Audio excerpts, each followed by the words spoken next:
Love, that ever-flowing liquid fire of life, ever-expanding and illuminating truth, which is always revealed with wisdom, a spiritual nutrient necessary for vitality that is maintained through selflessness, a filter of ether that aids purity, which is love. Love, a limitless paper lantern floating into infinity on the intentions and actions of initiates of the mysteries.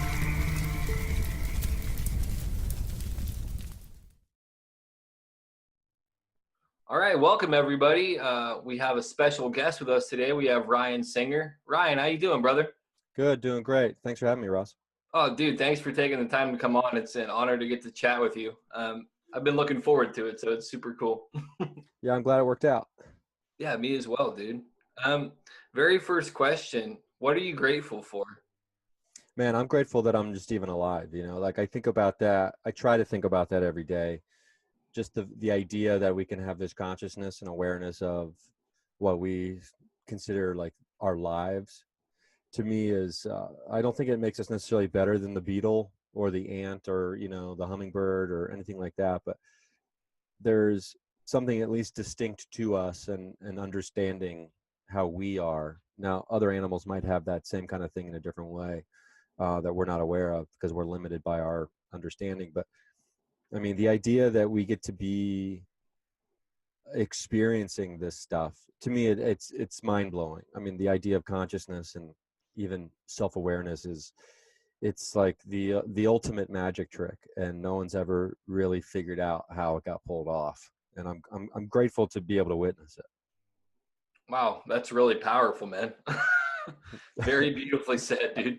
I mean, it's an easy way to, kind of keep yourself grounded to a certain degree, like in a broad way of gratefulness, as opposed to being very specific about, oh, I'm very grateful that I have this, this MacBook Pro that I can use to, do all the work I need to do, which is, I'm also grateful for that. But yeah, in a more like profound, in a deeper way, that's like, unchanging is the life thing. Yeah, no, I dig it, man. What quotes do you feel most moved by, and can you explain what they mean to you? Well, one of my favorite quotes, I got 3 of them here for you. One of my favorite ones, I hope, I mean, the nature of a quote is you're saying exactly what the person said. So I hope I get this one right. But it's George Carlin, obviously many years ago. He said, the noisier culture becomes, the louder you have to be. Wait, let me start over. The noisier culture becomes, the louder your voice has to be heard over the din. And when I first read that quote, I had to look up what the word din meant. But it's just that, like, that constant noise, like when you hear that like background noise of just everybody talking at once, so you can't hear anybody. And that's the way kind of culture feels, increasingly so. The more and more, we just go down this linear path of time. But it is true. I mean, to stand out, I don't think what he means is like you have to shout the loudest. I think what he meant was you have to have, something like true to who you are, is what you're talking about. And I think we can always tell when someone's being genuine or when someone's kind of, putting on affectations, as they say. But there's another one. I'm one of these guys who's like, whatever I read last is what's, influencing me the most in my head. I recently read this book by Richard Bach called Illusions. I got the book here. It's such a good book. It's only like it's not even 200 pages, and the print's real big. So like, if people don't like reading, it's like you can see, like, it's a real fast read. Anyway, it's The Adventures of a Reluctant Messiah is the subtitle. But here's just a short excerpt from it. That's a quote from the book. It's a quote from the book, but it's also from a quote. It's a book that's being referenced in this book. It's not a real book. It's because this is a fictionalized. This is fiction.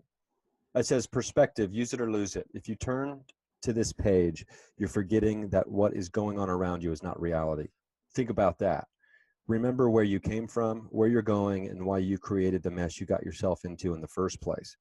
You're going to die a horrible death. Remember, it's all good training and you'll enjoy it.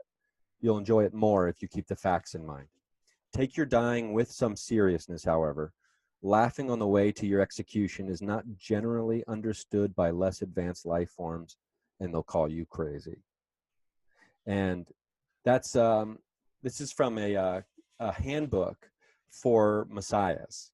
The gist of this book, without spoiling it, even though it's like, I don't know, at least 20 years old probably, is that this guy, Richard Bach, meets this guy, Don Shimoda, who is he's a Jesus kind of guy, and he's done being Jesus because he just thinks people want miracle. They want all the party tricks. They don't want to listen to the message, right? So he just kind of said, I'm done with this. He was just like an auto mechanic guy. And but what basically that is saying is that, like, the message of this book is that everybody is a Messiah. Everybody can, you know, get to that point, and that's the point of living, is going through all these multiple lives and learning lessons. And then you reach a certain point, if you're lucky, where you can remember all of the lessons of past lives, therefore making you like a quote unquote master. And then, you know, very evolved, self-actualized, or whatever you want to call it. And once you reach that level, nothing really matters, because you kind of just understand everything. So nothing gets you pissed off. So when you're dying, even a horrible death, don't just be thoughtful not to be laughing too much, because they're going to think you're an insane maniac, because everybody else doesn't get it. But I think you can apply that to your life in very tangible ways that, you know, much more practical. Like when you know that in your heart you're doing the right thing, or what it is for you to be doing, it doesn't really matter what everybody else thinks about the results or the outcome. It's just kind of like, I'm doing this for the purpose of doing it, not for what it might get me. You know, I think, you know, anybody who has a podcast understands that to a certain degree, because of all the work that goes into it behind the scenes with the scheduling, the editing, and all this other kind of stuff, the web hosting, the website design. You know, especially if you're not making any money off, unless someone, you know, if someone hasn't said, hey, we want to pay you to do a podcast, which I don't know who, I don't think anybody really says that. I mean, there's a few places that do that, but you know, you're doing the work for the love of the gig, or it's not going to last very long. But yeah, so and even if someone thinks you're crazy for doing that or doing anything, you know, just don't laugh at them too hard when they're tearing you down about it, because they're going to think you're insane.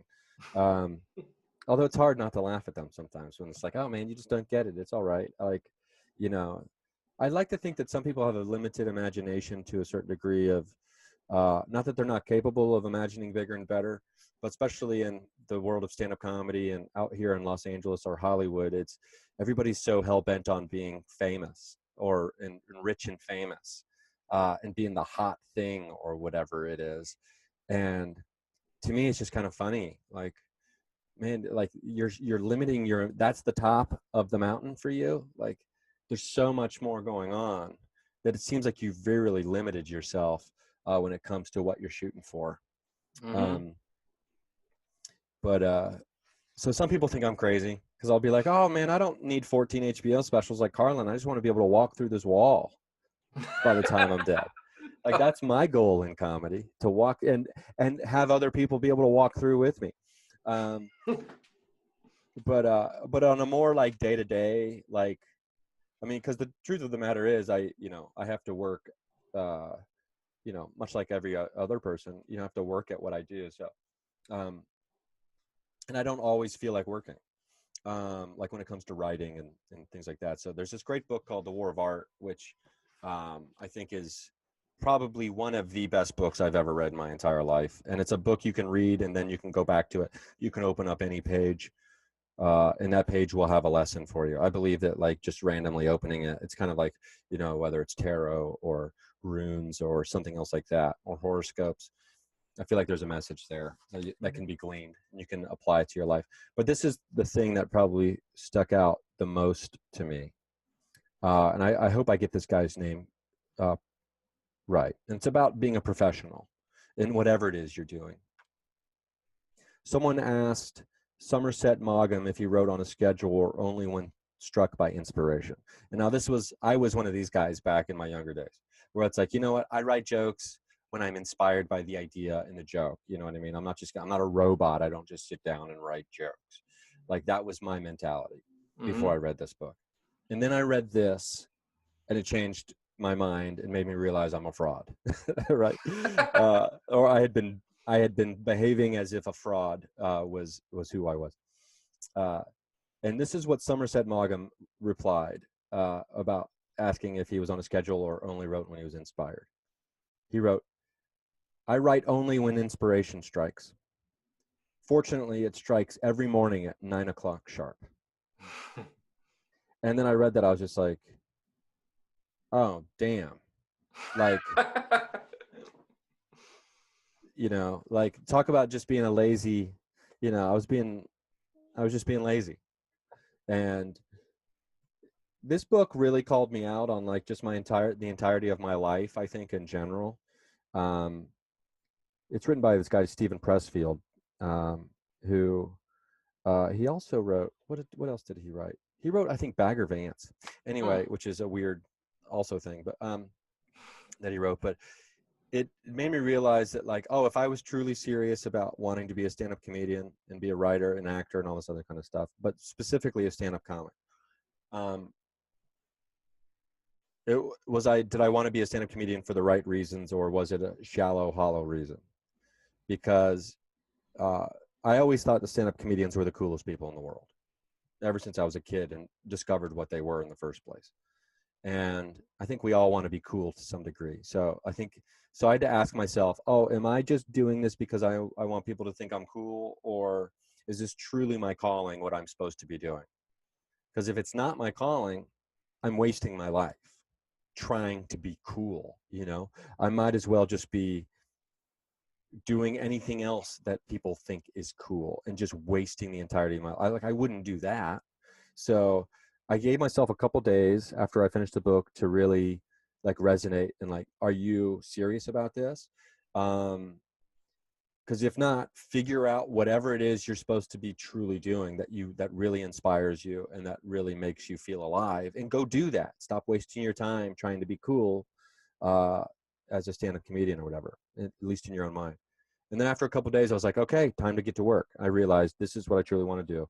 And boom, it changed my life, really. I mean, I read that book at the same time I read The New Earth by Eckhart Tolle, which was about being in the moment and being present and stuff. And it was right after like the biggest breakup I've ever had in my life too, like when I started reading all these books. So it was like very transformative period in my life, I guess. Yeah. That's one thing I've found. Like, I definitely am not a stand-up comedian, but like as far as like my creative process and stuff like that, I would only do stuff when I was inspired. And I find that it's something that the more I cultivate it, the more that it actually occurs too, and the more refined every element of it becomes. Yeah, for sure. It's amazing how some of my most favorite jokes I wrote 45 minutes into a writing session where I just had nothing but garbage spilling out of my pen. And then 45 minutes later, this idea stems off from somewhere that never would have come out if I didn't sit down and trudge through that 45 minutes of just stanky swamp ideas that were never going to go anywhere. You know what I mean? Yeah. There was, oh gosh, why can't I remember her name? She wrote Eat, Pray, Love, which was a very popular book. Elizabeth Gilbert or something like that? Yes, Elizabeth Gilbert. She's got this amazing TED Talk about inspiration in the muse that kind of speaks to what you just mentioned.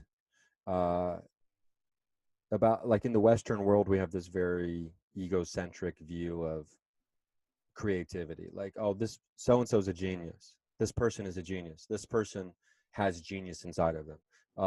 This person's a genius. It didn't always the rest of the world doesn't really think of it that way as much, at least as much as we do over here. It used to be this idea that the muse, that genius, kind of like lived inside the walls of the workshop. And you showed up to the workshop, wherever that workshop is, whether that's a desk in your room, like I've got a desk here inside of a walk-in closet that I've kind of converted into a workspace in my bedroom, or it's the coffee shop, or it's your living room, or wherever, the park. But you have to show up to the workshop, and if you're lucky, you get to, dance with the muse for a minute. The muse, like, channels through you for a moment, and and sometimes the muse doesn't show up, or sometimes you don't capture the muse, or get to dance with it on that particular day. That doesn't mean you're not good at what you do, because if you weren't good at what you do, you wouldn't even be there in the first place trying to do it. So the idea that like genius is in the world, it's this energy, it's this spirit that's out there, and if we're lucky, every once in a while we get to tap into it. But I mean, I've always been really into the idea of people being muses, but I still am. But when it comes to genius, I think some people are just better at tapping into the genius of the world and channeling it in a way that most people can understand. Therefore, it becomes genius, but or labeled as genius. But I still think there are people out there who are these, like, they're almost like these sprites. For some reason, they're a conduit to the energy that you need creatively, or for whatever reason in your life, for long periods of time, potentially, or maybe just short periods of time. I think someone could be a muse to make you a better father. Somebody could be a muse to inspire painting, or writing, or even scientifically. Someone could come in contact with a quote unquote muse who inspires them to think slightly differently, and then they channel this energy, and now they have a crack and they break through onto something that's been bothering them for years, potentially. So I do think that is a very real thing in the world, and I've met a few of them, I feel like, in my life. What's her name? Gosh, why I'm blanking on names, but she's the actress. There's like been multiple songs written about her by different musicians in like the early 90s, because just everybody was in love with her. Patricia Arquette. Oh, okay. Or wait, is it Patricia Arquette? Patricia Arquette's not the one in True Romance, is she? Pretty sure it is, yeah. Okay, it's not her. It's her sister, her older sister, I think. Anyway, there's it'd be a better example if I could list the songs. I haven't thought about this in a long time, but I was like, oh, she's a muse. This woman is like inspiring hits, like a couple different hit songs were written about her by different musicians. And so I think like she's like kind of a good example. And she's also just, incredibly gorgeous, which probably helps. But we all know that looks only get you so far when it comes to, driving people crazy, or in a good way, or, really capturing someone's like heart and mind. Mm-hmm. No, absolutely, man. It definitely is, like, in my experience, it's something that you have to show up for. And that whole thing, like, made me think of this story I heard about Tom Waits, where he would keep getting these good ideas to like write stuff when he'd be driving and stuff like that. And he would basically tell his muse to shut up until he got home and like come up on his own terms. That was such a cool story. Like, not now, I'm driving. Some people don't wait. Some people will write, like Mark Maron is a good example of a comedian. He's got these little post-it notes. He'll write on them while he's driving because he's like, I just have to get this down, which is not safe. And then Mike Kaplan is another comedian who just carries a little tiny digital recorder with him. So he doesn't have to worry about doing that. He can just boom, plug it, hit record and say the thing, blah, blah, blah, blah. And we've all got that now. If you have a smartphone, you've kind of all got voice memo stuff access now. But I don't know how many people are actually using it. But yeah, it is interesting to be like, hey, can we push this muse meeting back a little bit? That Tom Waits is a pretty amazing guy. I don't know much about him. I've heard some of his music, but hearing that story like made me laugh so hard, because that used to be one of my things where like I would get inspired to do something and I thought I would have to get it down right at that moment. And then now I'll still have like ideas come up, but I'm like, if it's worth remembering, I'll remember it. Like otherwise, it wasn't that good. Yeah, right. There is something too about this mythological build around people. And the reason I even thinking about this, because I'm reading the Power of Myth by Joseph Campbell. I just started this book. I'm not even like 1/5 of the way into this book, but it's all about mythology and the stories and the archetypes that we all know, um, subconsciously, and how we've kind of lost we've lost some of these stories recently. And this book was written at least 20 years ago too, and it seems to be just nailing on the head what's happening in specifically our country right now.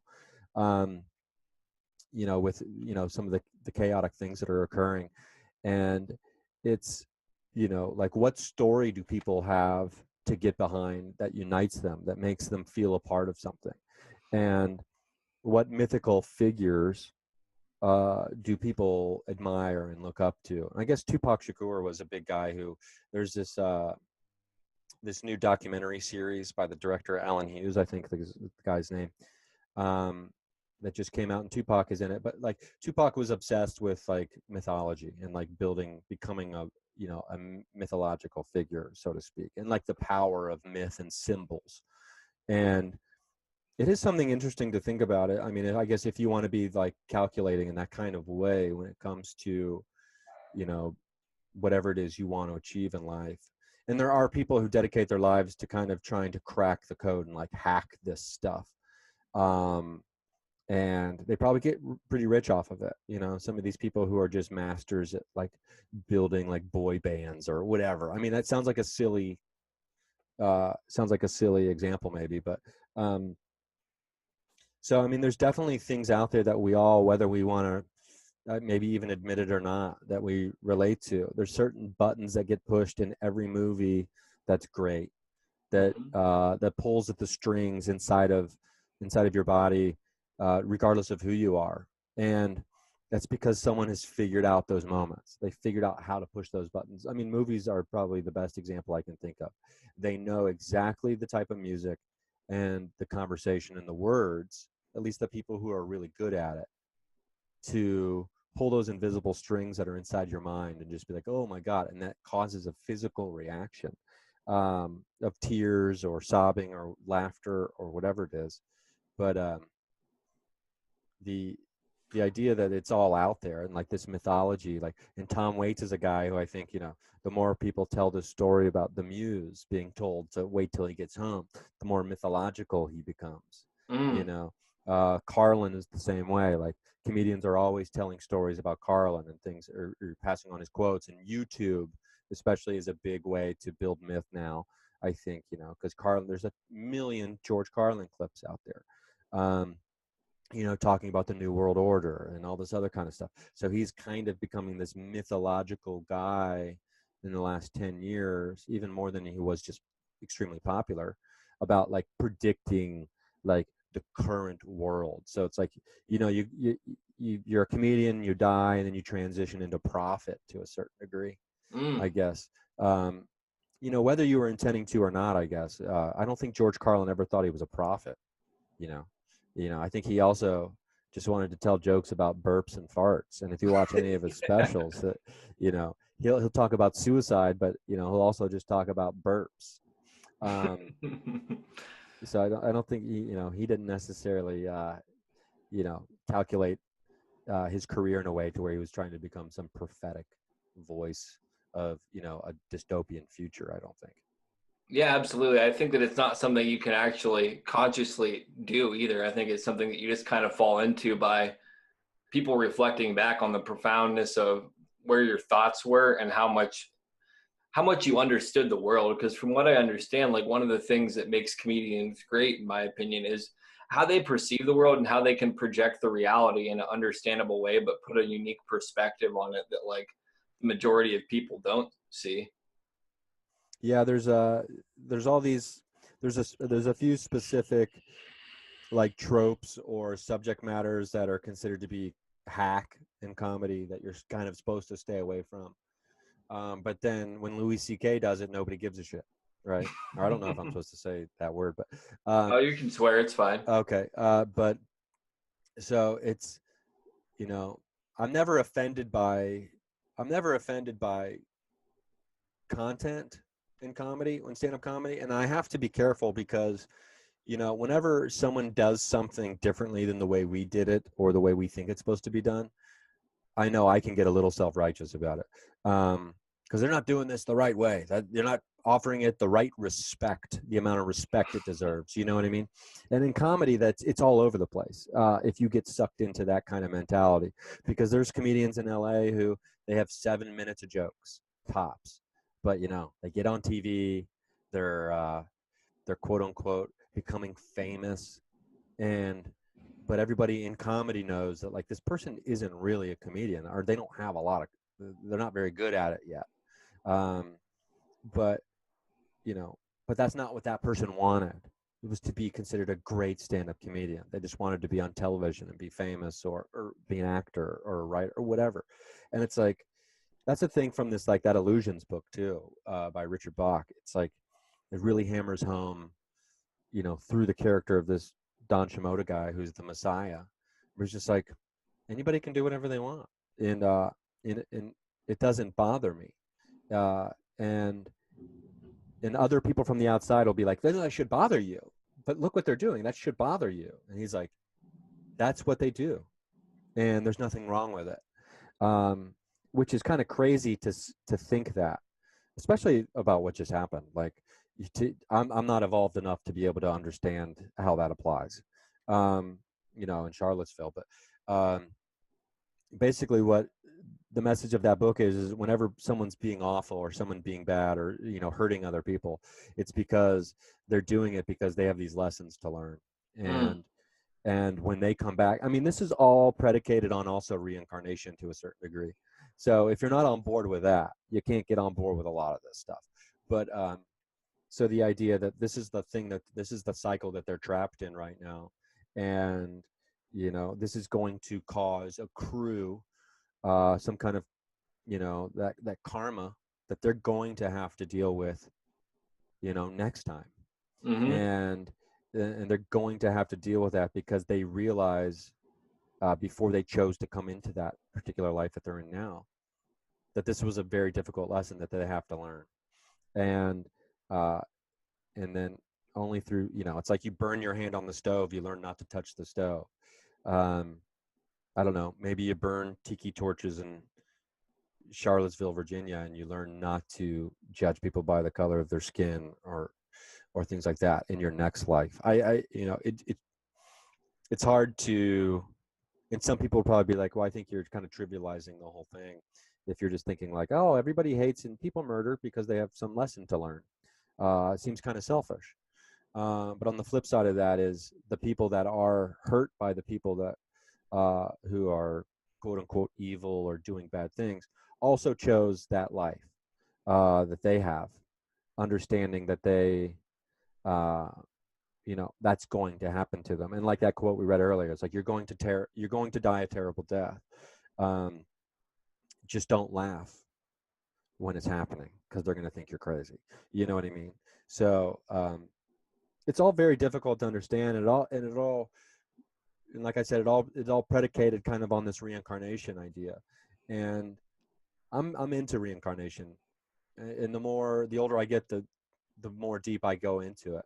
I mean, I first thought about reincarnation as a real thing when recycling came out. Because I remember I was a kid when recycling happened.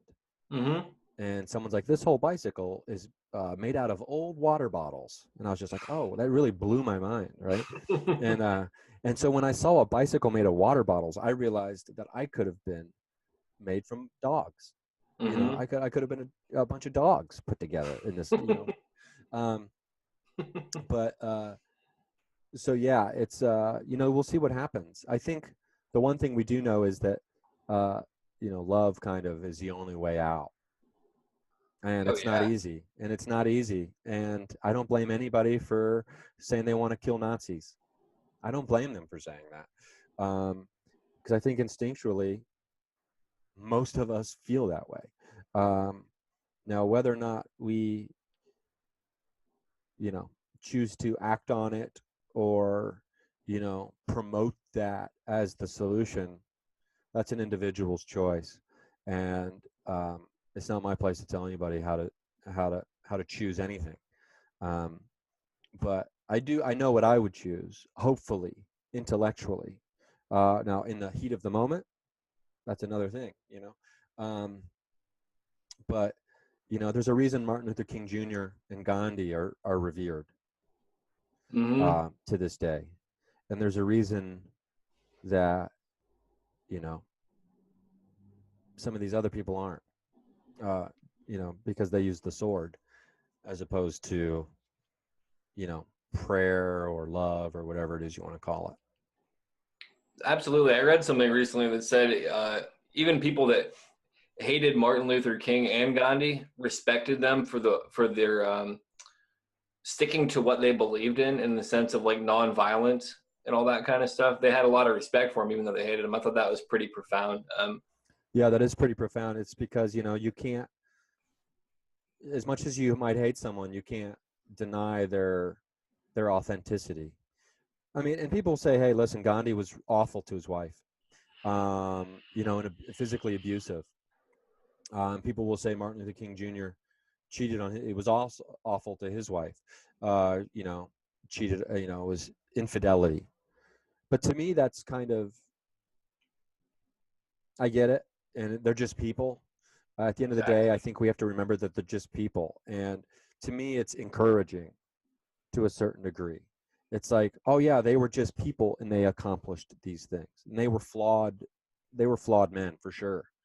And if a flawed man who did that can also achieve this amount of good, what can I achieve?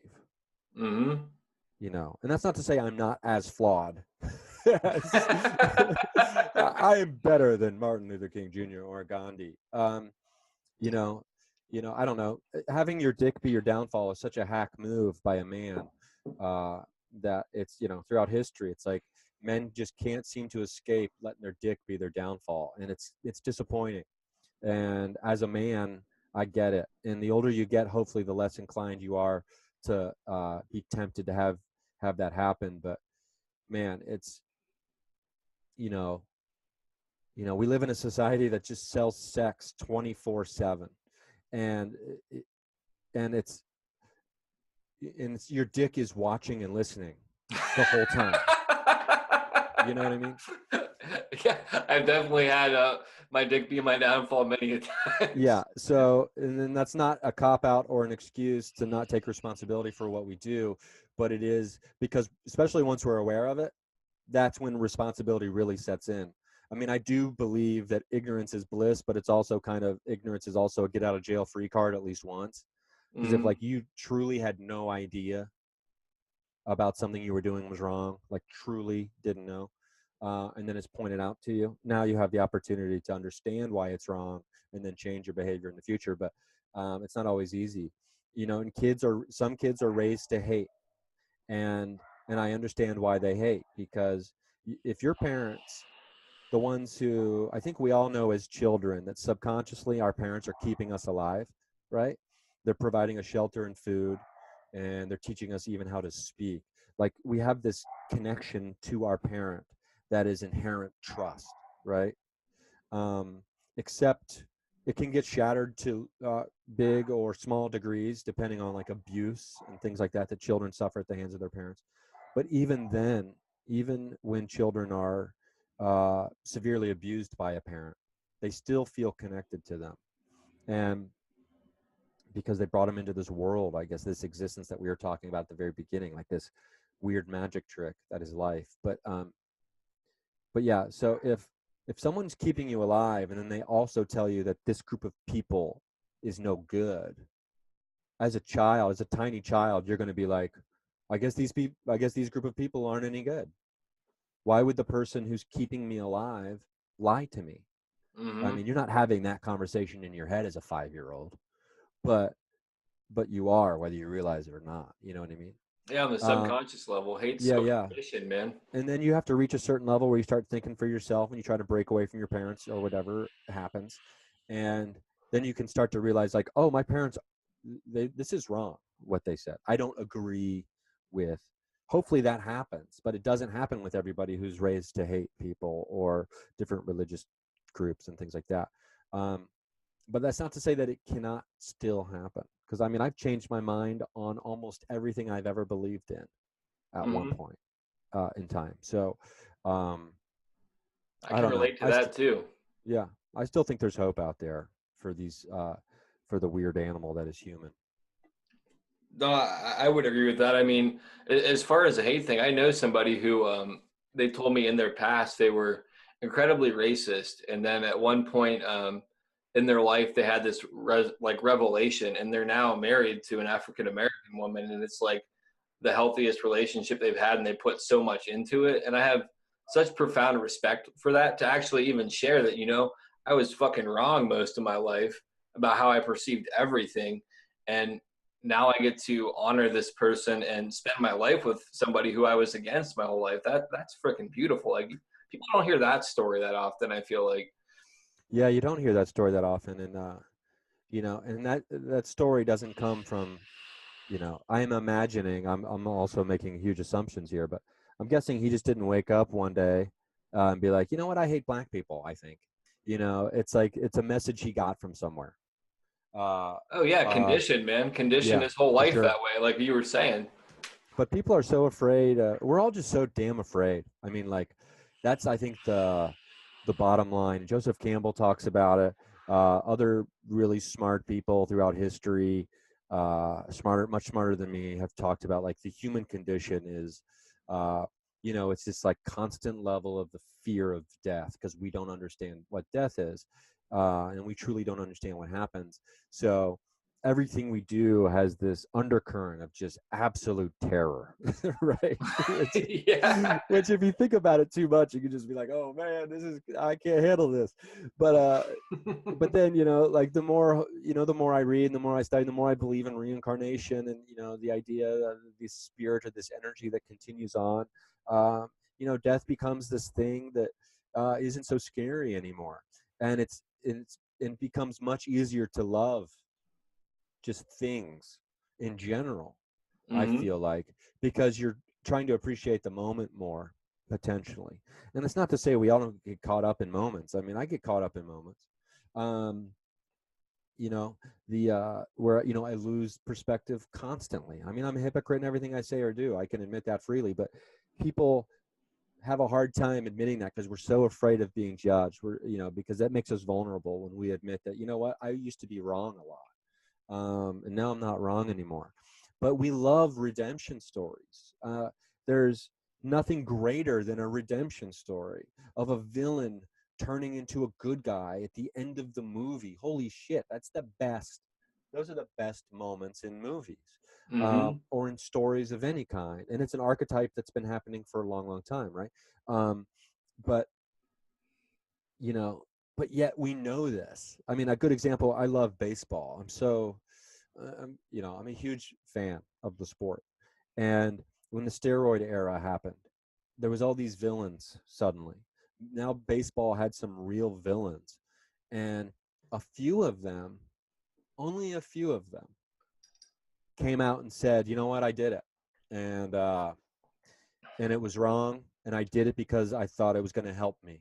I cheated because I thought it was going to make me more money, keep me healthier faster, and things like that. Andy Pettit is a good example. Um, I think Jason Giambi was another guy who was a big name, but they admitted it, and they were embraced almost immediately by all the people who said that they were villains. Suddenly, they were embraced as, you know what? Thank you for admitting that. Let's get back in the game. You deserve a second chance. But you've got a couple of these guys who never admitted it. And whether or not they did it or not, we'll never know the truth, unless they admit it, I guess, as much as circumstantial evidence as there is, whether it's Roger Clemens or Barry Bonds, Sammy Sosa. Some of these guys lied in front of Congress. Oh, wow. Like, you know what I mean? So it's like you're going to go to federal prison if you do that. But they've bought into the idea of not being able to tell the truth because of what people will think of them. Will it erase my legacy, right? I have this legacy. What happens to my legacy? Well, guess what happens to everybody's legacy? Eventually it's forgotten. You know, unless you invented numbers, you know, you're not, your legacy is temporary, you know? So it's all kind of like, if you just, the further you zoom out perspective wise, the more meaningless all of this stuff becomes. And to me, that's beautiful and not disappointing. It's a very utopian, not dystopian kind of view. Because if nothing matters, we should be doing whatever it is we really want to do, because none of it matters anyway. So you might as well try to do whatever it is you truly love, you know. No, I agree completely, man. I mean, one of the things for me is like, in my own journey, being so paralyzed by fear for so much of my life, and then really stepping into wanting to do things that change the world, and then like having this naive concept that I had to change the world in a big way.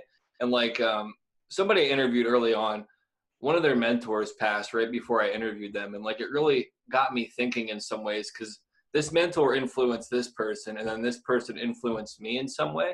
And I really thought about like what a true legacy is, and it really is like the concept of legacy isn't so much your words or like these deeds that you can do that are memorable. It's that ripple effect that you create, and how many people you impact, and how many people that those people impact. And your name isn't known by the people after like a certain stage, but like the universe, the source, the mysteries, whatever the hell you want to call it, it knows what you did. Like you're in that like universal energy, and it's like, I saw you, I got you. Like, Yeah, that's what matters. yeah, it is true what matters. I highly doubt any dead man is upset that you didn't attribute a quote to him. Right? There's no dead man rolling over, or dead woman in their grave rolling over being like, I said that, not that person, I said that, you know. They don't care about that. They don't care about that. And it's like, it is true, like the meaningful impact you can have on someone else. My buddy David Perdue, who's a funny comedian, he grew up in a pretty religious family, and his father, you know, told him a line. We had like a long drive together one day, and so we were just talking about all kinds of stuff. And he told me one of the things his dad said to him when he was a kid that he never forgot. And it's from the Bible, I believe, but it says, "Greatness never has to witness to itself, or testify it to itself." It's something along those lines. Like greatness never has to tell the world how great it is, because everybody just knows it's great. And you can see that in the world. Whenever anybody is on TV or doing anything, making sure you know how great they are. It seems to be like a ding, ding, ding, ding, ding. Maybe this person doesn't think they're great at all, is what it turns out to be. Even though they might think they're the greatest, they clearly don't think they're great at all. And the people who truly are great, they never go around advertising it. And that's why it is so easy to get sucked into a negative energy cycle with the news and with everything that's happening in the world. It's because you only see the negative. You only see what's happening in Charlottesville. You don't see the thousands and thousands of people who have dedicated their entire lives to servicing others, or serving others, I guess is a better word. Servicing might be weird. There's those people as well, but you know, because those people aren't going on news, and you know, they're not advertising all of the selfless great deeds that they're doing every single day. Every minute of every day, somebody is sacrificing essentially their life for someone else, for no reason other than they believe it's the right thing to do.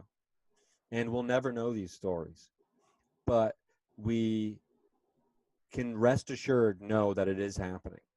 And if you want to find out where it's happening, I think the key to that is going to try to do it yourself. And then therefore, seeking something out, it will attract it to you. And then all of a sudden you'll be like, oh man, I didn't know there was all these people, you know, who were feeding the homeless every single day, not Oh just yeah. on Thanksgiving or Christmas or whatever, you know. There's people everywhere around the world doing amazing things for people, sometimes on a huge scale. And you know, right now there's a group of people behind closed doors somewhere, you know, furiously trying to figure out how to cure cancer. You know what I mean? And not because they want to be rich or famous. Because I mean, if you're a doctor who discovers a disease, they name the disease after you, which seems, you know, like the largest case of irony. You know what I mean? Like Hodgkin's, you know, I'm pretty sure that's the way it works. I could be wrong about some of this stuff, but it's you know, there's people out there trying their damnedest, and it's not all these people that you see on TV. I think there's a much larger group of people who just aren't really that concerned with you knowing, you know, what they're doing. It's because they're not doing it to get noticed. Yeah, they're doing it just because they feel it's the right thing to do and they want to make a difference. And that's where stuff is. I mean, even with a lot of things, it's like so many people want to have change in their world, want to see change in the world, and they want to make all these cute little Facebook posts about stuff. But when it comes down to actually participating in it and showing up and like doing stuff to make the world a better place, it's they're like, fuck that. I gotta watch Game of Thrones or whatever it is. Like I don't have time to do it. And the allure of the distraction is it's really sticky. You know, it's like that fly paper or those mouse traps. It doesn't kill you necessarily, but it keeps you stuck there for a while until you starve to death. But it's tough to break away from that. I mean, the whole system I feel like is built to keep us. And I don't think it was like some nefarious master plan concocted by 12 men in robes, you know, 500 years ago or something like that. I think there is that element of to the way things work. But when it comes to like the system, the house of cards that we've built, that we live in as these creatures, and we all choose to actively participate in it every single day. And I think it's kind of irresponsible and lazy to dismiss it and just be like, the Illuminati, Yeah. those bastards. You know, it's like, oh, well, you're shopping at the stores the Illuminati own. So, you know, what are you doing? You're part of the system, whether you want to, you know, admit it or not. Yeah, It's it's all difficult built to, on yeah, participating in it. yeah. So it's, you know, it's easy to sit here, but I think like psychics and, you know, some of these clairvoyant people too are the same way that we're talking about these good people doing deeds. Like some of the most, if I had to guess, if some of the most psychic, intuitive people in the world who really have like a clairvoyant gift, they don't have a neon sign in a storefront window somewhere. You know, they work at a grocery store full time, and every once in a while have someone over to their house. But you don't know this person unless you know somebody who knows them. And they say, oh, you got to see my friend Sheila. You know what I mean? To me, those are the people. When I was in college, I was a theater major, and someone had told me, this young actor, one of the students there who was like, you could just tell he was gifted. He was just very good at being able to just be swallowed by a character and become that person. I always liked watching him, even if he was doing a short scene. He said, and I can't remember the guy's name, and I wish I could, because I hope he's still acting somewhere. I don't know if he is. But one day he said, you know, the actor I admire the most is the brilliant actor who just does community theater in a small town somewhere. And he's just so good, or she's just amazing. And every time she performs, people are just speechless. And everybody says, she should be famous. You know, she's so good. And yet she doesn't care about that at all, just because she just loves acting, and doesn't care where she's doing it, or for how many people. She just loves doing it. And to me, that resonated with me. Like, oh, do you love what you're doing, or are you doing something as a way to get something else you want? And that thing's not going to be fulfilling, if so, because I've seen enough VH1 behind the musics back in the 90s and the early 2000s to realize that all the money and the drugs and the women in the world aren't going to make you happy. How many times you need to hear that story over and over again before finally you go, you know what? It's probably true. I've been told 1,000 times, don't stare directly into the sun because it'll hurt your eyes. And I believe it. And but most of the reason I believe it is because every once in a while I got a little cocky and thought, maybe I'm different. Right? Yeah. And then in about a second and a half, I'm reminded, no, I'm just like everybody else. I will go blind. But there's certain things I have been told, luckily, that I didn't have to learn the hard way, that I just believed because enough people have told me so, or explained their experiences, and those VH1 Behind the Musics were very informative in that way, and also the A&E biography. I used to love those. Very because then you see that some of your heroes are just these relentless. They're just like at all costs get what they want, and it's like, oh, I think there might be more to life than abandoning your children just to be a famous actor. Yeah, absolutely. It comes with like the whole concept of like that greed or like that overwhelming desire to trample over everything that you actually value just to get some bullshit kind of recognition that fades the second you stop playing the game, or that just so people can like talk shit about you really in all sorts of ways. Like it's really a false sense of anything, I guess, really. It's an empty life. Yeah. And it's it's sad that for whatever reason we've bought into like this is the pinnacle of things, but it is this whole system that's kind of built, right? Like we're these consumers and we have to keep consuming to feel happy. George Bush, when 9/11 happened, he's like, don't let the terrorists win, go to the mall, go see a movie. He told us to go spend money, like that night, like the day after it happened. Like that was the message from the face of the country. Go out and go shopping. Wow. It makes me think of they live, consume, buy. Yeah, right. So it's like that was the message back then, and the message hasn't changed. So, I mean, I know when I walk into a Target, I feel great. When I walk into a Target, dude, I feel safe. I am a child of capitalism. I am commerce's baby, right? And I'm aware of it. So I'm trying to fight against it, but it doesn't change the way it makes me feel still physically. Like, like North Korea might launch some nukes. Oh, I better go to Target. I'll walk around and see everybody else just buying shit we don't need. Clearly, the world's not ending. You know what I mean? Mm-hmm. And I truly don't believe that we're going to be in a nuclear war with North Korea, but the idea, but still, that's the instinct. When faced with danger, when I'm scared, I spend money. When I'm sad and alone, I spend money. It's these things, these hollow life. We fill our lives with these hollow things. But that's the system that is capitalism, and that's the Western world. And then when you have people talking about aliens, I know this is a weird right turn here, but you have people talking about aliens and that there's bigger things to life. The astronauts talk about the overview effect. I don't know if you're familiar with that. Like a handful of astronauts have mentioned this. This is once they get into space, they look back and they see the tiny Earth, and they see how fragile it is. Mm-hmm.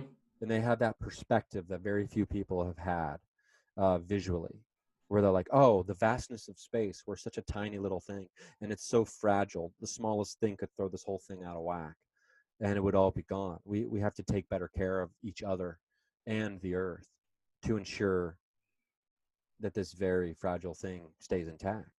And what Aliens does, the disclosure of aliens, which I believe have been here for decades and decades now, it gives us like that overview effect that astronauts had, but like times a million.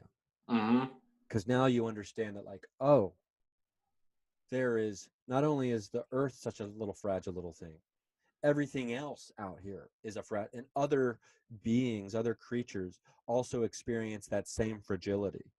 And we're no longer the center of the universe. We no longer believe that having the newest car, like, how important is a new Lexus SUV when you potentially realize that there's another planet you could go visit with other creatures that live there? Are you thinking about the new Call of Duty at that point? Are you thinking about the new Civilization video game, which I love that series? I'm not thinking about Civilization at all.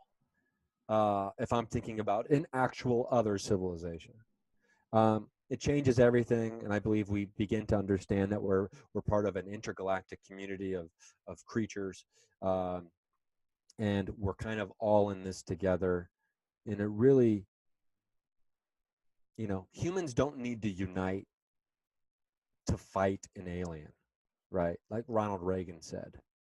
Sometimes I wonder if what we need here on Earth to unite as one is an outside threat. It's like, no, maybe what we need is an outside friend. That's a really good way to look at it. To let us know that, hey, you're part of this neighborhood. Stop burning your trash cans in the front yard all night long. The rest of us aren't cool with it. You know what I mean? It's, they're part of the neighborhood watch, according to some people, but, some of these other beings and ETs, but it shatters the system. Disclosure shatters this system that's in place that empowers the wealthy. And that's why this is, I think, not the full reason, but I think it's a part of it, why people are scientifically shamed if they start talking about their supernatural experiences or their extraterrestrial contact, things like that. You're shamed scientifically because it's inherently built into the system to protect itself.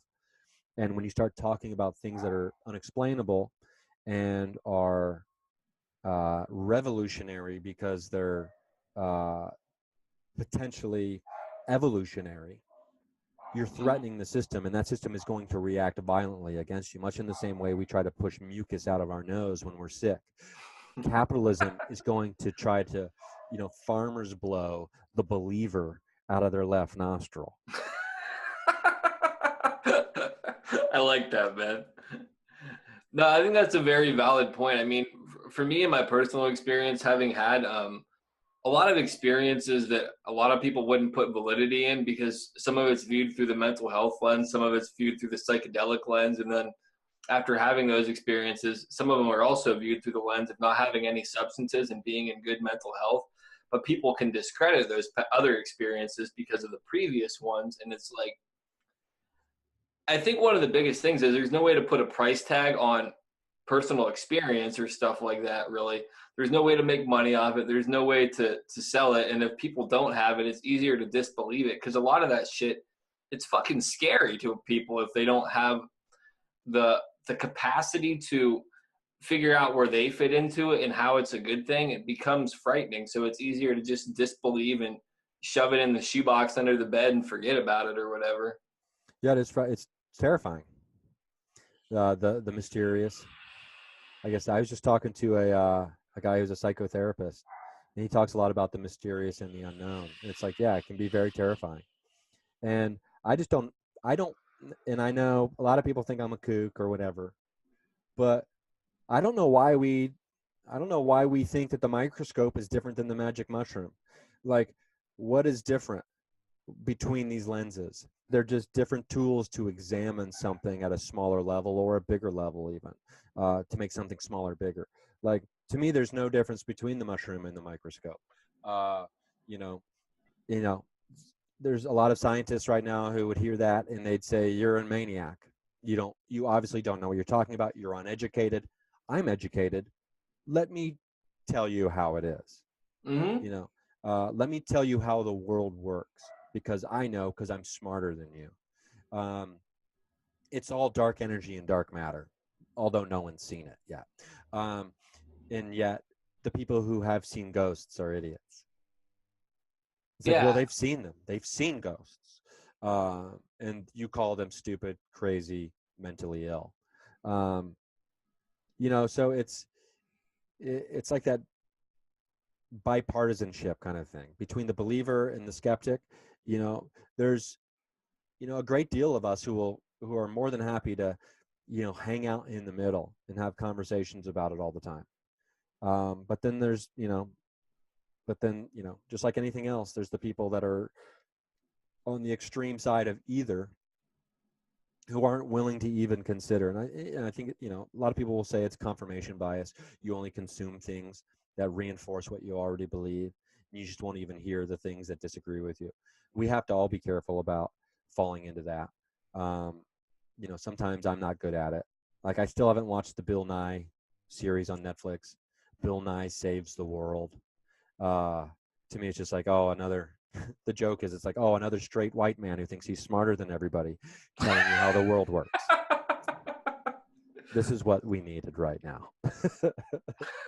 Right.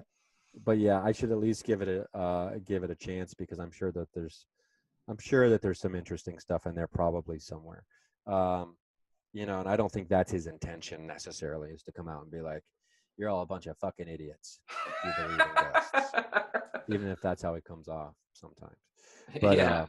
And that's just according to what people have told me. So I can't even say that's how it comes off to me.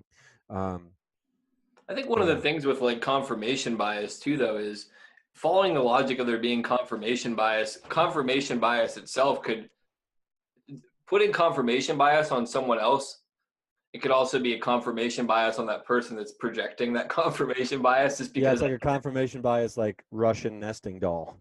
Exactly. So it's like, who can really say? And then, I mean, to think that everything has to be objective, I think, is bullshit, A. And then B, it comes to the like point of what actually is objective, because how can we as individuals remove ourselves from what we're observing to say that we haven't been influenced in some way? Like, so it really like breaks down.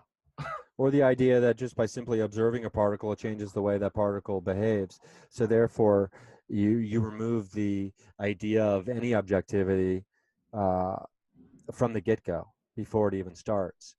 And yeah, and so it's, and how can we ever truly know that we and another person see the exact same thing? Absolutely. Whether it's a color or an object or anything. I mean, we can't ever truly know that we see the exact same thing as another person does. The coloring might be slightly different, or the depth perception might be also different. We just never truly know. Yeah, I mean, it's all pretty fascinating stuff. Like, and the smarter we get, the more we disconnect from our intuition. And I think, like you said about not everything has to be objective. I think we do ourselves a real disservice when we, in the last, 20, 30 years, how we've really just kind of, at least in the mainstream acceptability of like what is to be known, we've just really unplugged our intuitive self from the world around us, and we're not letting that have any input on what it is we're experiencing or seeing or trying to measure. And we're not, I mean, I think we might be, but like, we're not robots. I mean, like, I'm not convinced we're not robots, but like, what I mean is like, not in the sense of like, we have emotions and feelings, and, and I do believe we have intuition, and some people are just more open to it than others, but everybody has it. And, when we shut that part of our existence down, it's like we're not being true to ourselves, and I don't know, we're emphasizing, I get why we emphasize certain things over others at different times in history, because we believe it's a survival tactic. It's a technique for survival. So, and right now we're just, everybody's got their, got their loins really juiced up for science is what is what saves the world. And, you know, and there's good reason why everybody's juiced up in that way about science, because of climate change and all these other things, you know. So, you know, we're poisoning ourselves in many ways. You know, it doesn't, a lot of this doesn't make sense when you really sit down and think about, like, you know, how cigarettes are legal and marijuana is illegal. And, you know, you start thinking, like, why can't we just all just agree one day and wake up and be like, yeah, this is stupid. You know, we push, you know, there's beer commercials, but you get caught with, you know, psilocybin and you're going to jail. It's like, what's the point? You know, Yeah. it's because someone decided years ago that this was the thing that they wanted to monopolize and sell. No, absolutely. From what I understand, I mean, alcohol and tobacco companies put so much money up for anti-marijuana stuff, and then like for the shrooms, it's like it gives you such boundary dissolution and like such such self-liberation, and you can see the holes in the system so much easier. Wow. From like a power standpoint, nobody wants that. But from like a practical use standpoint and actually being good for people, it's like I don't do any substances anymore because I'm bad at doing them. Like I've accepted that. But like I've had really good life-changing experiences on mushrooms or from like eating hash or just like in the ability to deal with different things in my life from smoking pot. I used to smoke cigarettes, horrible for me. I know the vape isn't much better, but I used to get blackout drunk all the time. Horrible for me. Those things are legal though, and things that can actually make a difference. Sweep them under the rug. Don't let anybody touch them. But it's all goes back to that money and greed and keeping people under their thumb. You know, I remember when I was a kid, we used to always, when I was in high school, we used to talk about how, you know what, by the time we're adults, we'll make sure marijuana becomes legal. And I don't know what happened to some of those kids, because they're not voting the right way. Some of those kids who said that, but it had. I think it's over half the states in our country now have medicinal, in some way. Some of them are just awful. Might as well not even have it, with all the regulations and stuff. But the point is, we're over half now. Mm-hmm. So California goes recreational next year. It's happening. So I think these kids now are having that same conversation, I hope, about, you know, certain psychedelic drugs, the natural kind, specifically, I guess, just mushrooms, maybe peyote's on that list as well. But because I know some of the other ones, you know, require refining. Even DMT it has to go through like I don't even know if that's the right word, but a refining process to be able to, you know, use it. Yeah, they have to like synthesize it, or unless you do like ayahuasca or something like that. Yeah. So, you know, maybe in another 20 years, that'll be the case, where half the states, if we even have states anymore, this hippie over here talking about like the dissolution of the boundaries of your mind and also the boundaries on the ground, man. Yeah. So I don't know. I think, you know, every once in a while, you know, we hit a rough patch, but that doesn't mean that the baby stops growing. Yeah, I kind of feel like as a culture, we're kind of in like a dark night of the soul thing, and that's usually where the most growth happens, is from all the shit getting fucked up. Like when things are good, people get lazy and complacent. I know I do in my personal life, and then some shit happens. I'm like, oh crap, I gotta hurry up and fix this, not do this behavior, like incorporate this into my life. That's been my growth process. A lot of pain and hard lessons. Yeah, I mean, I wish the world didn't work that way. Like, why does all the stuff that's so fun and good, like, why is it always the hardest to do? You know, but then there's sugar. And it's like, oh, I could just eat sugar all day, every day. You know, or, you know, why does the bad stuff taste so good? You know, I mean, I guess we made it taste good, but yeah, it's the hard stuff that gives us the good lessons, I guess. Yeah, that's definitely been my experience. How about I draw a tarot card or two for you now? Does that sound good? Okay. Yeah, it sounds good. This is your first one. What sticks out to you the most on that card? Oh, the High Priestess. Um, the what deck is that? Smith Waite. Oh, okay. Well, well, because I was raised Catholic, it's that cross in the middle of her chest really jumps out at me, but also the horns on the ground that are disconnected from whatever beast or creature it used to be attached to. Um, it also feels like she's surrounded by five eyes that are kind of like in the shape of, well, actually, there might be seven of them, but they look like kind of flowers of some kind, but they also just represent like there's people always watching. Mm. um but like looking, not maybe watching is maybe the weird way to say it, but there's always people looking to her. Obviously she's got the high priestess, so she's like a person of astute or assumed wisdom, but Yeah, absolutely. For me, if I'm not mistaken, those are supposed to be pomegranates. okay. Pomegranates are Oh, like yeah, a symbol yeah, of like yeah. rebirth and stuff like that, and like Okay, yeah, traveling to the underworld, coming out. cool. Cross definitely is kind of like this crossroad, like crossing into maybe like a different element of something that you're doing or of your own personal development in some way, like Hmm. being in this very transitional stage. And then if I'm not mistaken, that's supposed to be like a moon almost to like represent Selene, like the moon Oh, goddess. oh, okay. Yeah, yeah, yeah. So Yeah. That's so definitely like, yeah, it's definitely a sickle moon. Like, yeah, yeah.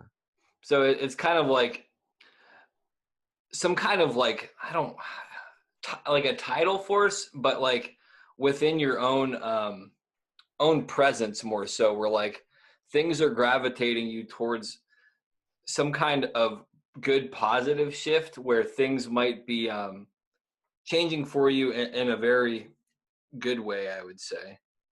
I don't know if that's I like relative to that. where you're at, but No, I like that. I mean, I got a lot of things that I'm kind of, putting into motion, you know, trying to affect that exact outcome. Yeah. awesome, man. And then just to give you like a very general description of this, I'll actually send you a fuller description after this too. It says secrets, mystery, the future as yet unrevealed, the woman who interests the current or queer. I don't know how to say that word right. I'll get real humble on myself. And I'll give you one more card. Seven of Swords. Yep. Oh, dude, left had to leave something behind. He's in a hurry. That's what sticks out to me on that one. Okay. He's like looking behind him, like, oh shit, would I have to leave or would I drop? Because the two swords that are stuck in the ground. But he's obviously got his hands full, so he can't carry everything with him. mm, that makes sense, man. And for me, that kind of represents like you may be forgetting an element of yourself that you haven't tapped into in a while that might kind of assist you with where you're going in this transitional stage. Like, I don't know if that makes sense as well, but there might be something from your past that you need to reincorporate into your life to kind of tap into your full internal wealth in lots of ways. It's kind of what I Hmm. get from it. Yeah, that sounds pretty cool. Yeah, because I was thinking about reintegrating an old work schedule back into my daily routine. So that kind of resonates with me. Nice, man. And then the general description of this says design, attempt, wish, hope, confidence. And then the exact opposite, which is funny. Also quarreling, a plan that may fail, annoyance. Hmm. But overall, I would just say, yeah, maybe go with the new work schedule and see how that kind of helps you. Maybe it'll help you make a good transition. Cool. Yeah, brother. I don't know how much more time you have. I don't want to hold you up all day, dude. I'm uh I'm running up against a little bit of a deadline here. I got a few more minutes though, Okay. before I gotta head out for something else. But Yeah, no worries, dude. I totally get it. Let me ask you like two more questions, and then gotcha. we can end it on there. If you had to describe your personal philosophy or condense your life experience into a few words, what would it be? Oh, uh, is that it's every day is the best day ever, Mm. and it's only because it's the only one we've got. I mean, I can't travel backwards and I can't travel forward in time, only in my mind. So I truly try to embrace each day as the best day, just because fundamentally there's no other choice but to accept it as such, regardless of what's happening. Yeah, I dig it, man. I've heard people say if I have one foot in the past and one foot in the future, I'm pissing on today. So Yeah, yeah. I definitely dig. I appreciate that. Who inspires you? You know, anyone who's like authentically pursuing true passion or their true self, that really gets me juiced up. It gets me going. The a lot of writers do that for me, depending on who I'm reading at the time. I think Terrence McKenna is a good example. Mm, Ram Dass is a good example of someone who just kind of followed their bliss into a path of, we'll see where this goes. I think Graham Hancock is a good example of someone who isn't worried about the world judging them. They're going to pursue their passion, which is trying to, educate people about what they believe could be the truth. Anybody who's just authentically pursuing themselves, because that's my goal, is to be the most authentic version of myself, especially when I'm performing stand-up comedy or whatever. It's if I can truly be me up there, then there's really no limit to what I can talk about. I can talk about anything because it's hmm just me talking about it. But the people who inspire me the most aren't like the most famous people in the world, or the richest people in the world, but they're probably the most enjoyable people to be around. And everybody has, I think, at least a couple of these people that they know in their life. And I think if we all strive to be a person people want to be around, then everybody wants to be around everybody. And I like it. right, and it's that seems like a pretty groovy way to live. I definitely agree, man. Is there any of your links that you want to shout out so people can check out your stuff and give your other projects a visit? Because you, Yeah, I got a handful of things. You can go to ryansingercomedy.com. That's got links to pretty much most of, if not all of my stuff. And then meandparanormalu.com is the website for my Mindcast. That's a podcast. I just call it a Mindcast. But I've got over 300 episodes there. So I know people who work 9 to 5 jobs. Sometimes they can burn through 300 episodes in 2 weeks of a podcast. Well, I guess that doesn't make sense. Maybe more than 2 weeks, unless they're working like 100 hours, 150 hours a week. But so yeah, if you're interested in like paranormal stuff, and also stand-up comedy, my stand-up comedy kind of bends towards that way. I mean, some people have described it as esoteric. I'm not so sure I would call it that, because just typically most people would assume that's like, oh, difficult to understand. Um, but my stand-up comedy, I believe, I really strive for it to be something a little bit different than what you may be accustomed to seeing when you think of stand-up comedy, or what's been defined as stand-up comedy by the dominant forces of television. There's lots of different kinds of stand-up comedy going on out in the world, and Comedy Central, not the I'm not trying to shit on them. They're just not representative of everything that's happening in the world of stand-up. And because they have a system that they found that works for them. And I'm not mad at them for that. But like, you're not going to see my stand-up comedy on Comedy Central, at least not yet. I mean, who knows? Maybe you will. But so if you like stand-up comedy that challenges you a little bit, maybe to think outside the box of what stand-up comedy might be, I think you should. I think you might dig it. I think you might dig some of my stuff. Awesome, man. Yeah, I'll get those links. I'll put them in the description for the episode and all that stuff, so everybody can just check it out real easy. Cool. I just want to thank you, man, for taking the time to chat with me. I really appreciate it. It was good to chat with you. I enjoy your podcast. I think that you have such unique content, and the way that you present it is awesome. And if you don't mind, if you could take us out on your own words, and you get the last word if you want it, man. Okay. Well, Ross, I appreciate you having me. This was a fun chat. I'm gonna have to remember some of these things later. They might actually even make it into my act, like the snot, blowing the snot. Or I'll have to remember what the snot. The believer is the snot of the capitalist nose.